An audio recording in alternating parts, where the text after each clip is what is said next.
আমি একেবারে দায়িত্ব নিয়ে বলছি, যারা অন্যায় অনিয়ম করবে তার দায়ভার তাদের। এরকম যদি কোনো পেট্রোল পাম্প করে থাকে, আমি একটু শেষ করি, আপনি প্রত্যক্ষদর্শী, আমরাও তো প্রত্যক্ষদর্শী। যদি কোনো পেট্রোল পাম্প করে থাকে, I will ask government to terminate their dealership. আমাদের এদের জন্য কোনো রিকোয়েস্ট নাই। অনেক চেম্বারে 4,500 চেম্বার, তাতে দেওয়া হচ্ছে 3,000 2,000। একটা গাড়ি জামালপুর ময়মনসিংহ কি আরও দূরের থেকে আসছে, তাকে এই 2,000 3,000 তেল পরিবহন করে নিয়ে তার পরিবহন খরচ দ্বিগুণ হয়ে যাচ্ছে। ঘাটতি আপনি কয়দিন দিতে পারবেন, কয়দিন আপনি এই লস বিয়ার করতে পারবেন? এই জন্যে আমরা বলেছি, যাকেই দেন, মাসে একবার দেন, 15 দিনে একবার দেন, 7 দিনে একবার দেন, বাট চেম্বারটা ফুল করে দেন, যাতে তার পরিবহন খরচ কম হয়। হয়তো একই জেলায় 2টা পাম্প আছে, 2জনকে 4,500 দিলে একটা পূর্ণ গাড়ি যেতে পারবে। এরকম কিছু টেকনিক্যাল অসুবিধা আছে, এটা দূর করার স্বার্থে আমরা বলেছি 4.5 করে দেওয়ার জন্যে। আপনারা যে আরও একটু আশ্বস্ত করতে চাই, সরকার নিজেই কিন্তু অতীতে বলেছে কোনো ট্যাংলরি ডিপোর থেকে পার্ট লোড নিয়ে, মানে অর্ধেক লোড নিয়ে বেরোতে পারবে না। এখানে একটা চুরির সংখ্যা থেকে যায়, যে চেম্বারটা খালি থাকবে সেটা যদি ইনভয়েস না করে চলে যায় তাহলে একটা সমস্যা হতে পারে।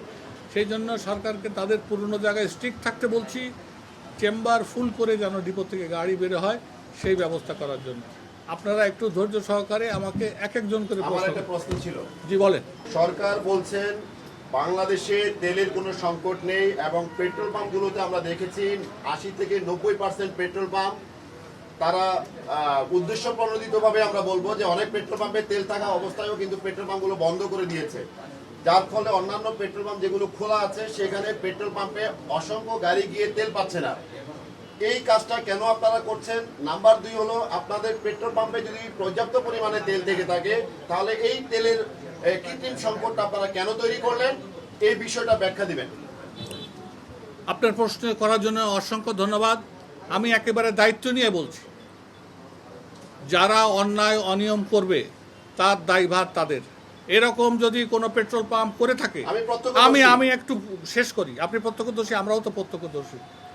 যদি কোনো পেট্রোল পাম্প করে থাকে, I will ask government to terminate their dealership.